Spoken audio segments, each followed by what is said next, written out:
ಸೌಮ್ಯ, ಏನತ್ತೆ? ಬಾಮ್ಮ, ಇಲ್ಲಿ ಇಷ್ಟೊಂದು ಮೆಸೇಜ್ ಬರ್ತಾ ಇದೆ ಕಣಮ್ಮ, ಬಂದ್ ನೋಡ್ಬಾಮ್ಮ. ಬಂದೆ ಅತ್ತೆ. ಪಾತ್ರೆ ಎತ್ತಿಕ್ತಾ ಇದೆ, ಅಡಿಗೆ ಬೇರೆ ಮಾಡ್ಬೇಕು. ಆರ್ಡರ್ ಬೇರೆ ಬರ್ತಾ ಇದೆ ಸಾರಿಗೆ. ಏನ್ ಮಾಡ್ಲಿ? ಸರಿ, ಫಸ್ಟ್ ರಿಪ್ಲೈ ಮಾಡಿ ಆಮೇಲೆ ಬಂದು ಅಡಿಗೆ ಮಾಡೋಣ.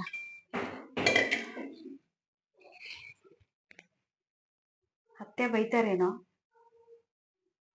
ಒಂದ್ 10 ನಿಮಿಷ ಅಲ್ವಾ, ಆಮೇಲೆ ಬಂದು ಅಡಿಗೆ ಮಾಡೋಣ.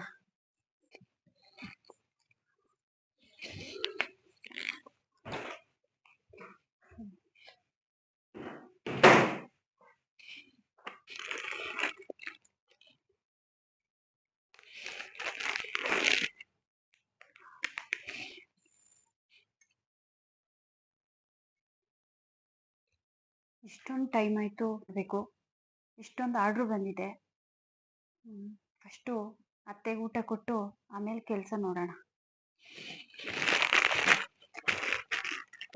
ಅಡಿಗೆ ನಾನು ಮಾಡ್ತೀನಿ ಕಣಮ್ಮ, ನೀ ಕೆಲಸ ಮಾಡು. ಅಡಿಗೆದೇನು ಯೋಚನೆ ಮಾಡಬೇಡ.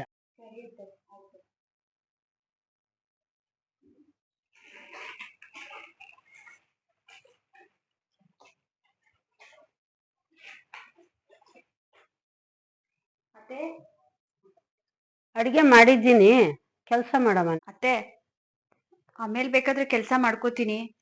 ಫಸ್ಟು ನಿಮಗೆ ಊಟ ಕೊಡ್ತೀನಿ.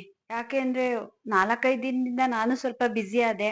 ನೀವೇ ಪಾಪ ಅಡುಗೆ ಮಾಡ್ತೀರಾ, ಪಾತ್ರೆ ತೊಳಿತೀರಾ, ಮನೆ ಕೆಲಸ ಎಲ್ಲ ಪೂರ್ತಿ ನಿಮ್ಮ ಮೇಲೆ ಬಿದ್ದಿದೆಯಲ್ಲ, ಅದಕ್ಕೆ ಇಷ್ಟೇ ಇರಲಿ ಬಿಡಿ. ಸೌಮ್ಯ, ಕಷ್ಟಪಟ್ಟು ಕೆಲಸ ಮಾಡ್ತಾ ಇದೀಯಾ, ಮಾಡ್ಕೊಂಡು ಹೋಗು. ಬೈತಾರೆ ಅಂತ ತಿಳ್ಕೊಂಡಿದ್ಯಾನಮ್ಮ? ನೀನು ನನ್ನ ಮಗಳಂಗೆ ಕಣಮ್ಮ, ನನ್ನ ಮಗಳು ಹೆಂಗಿಷ್ಟೋ ನೀನು ಅಷ್ಟೇ ಕಣಮ್ಮ. ಸರಿ ಅತ್ತೆ, ಆಯಿತು. ನೀವು ಇಷ್ಟು ಹೇಳಿದ್ರಲ್ಲ, ನನಗೆ ತುಂಬ ಧೈರ್ಯ ಬಂತು. ಸಿಕ್ಕಾಪಟ್ಟೆ ಆರ್ಡ್ರ್ ಬಂದಿತ್ತು, ಅದೇ ನೀವೇನಾದರೂ ಅನ್ಕೋತೀರಾ ಅಂತ ಅದಕ್ಕೆ ಎದ್ದು ಬಂದೆ. ಸರಿ ಅತ್ತೆ, ಆಯಿತು.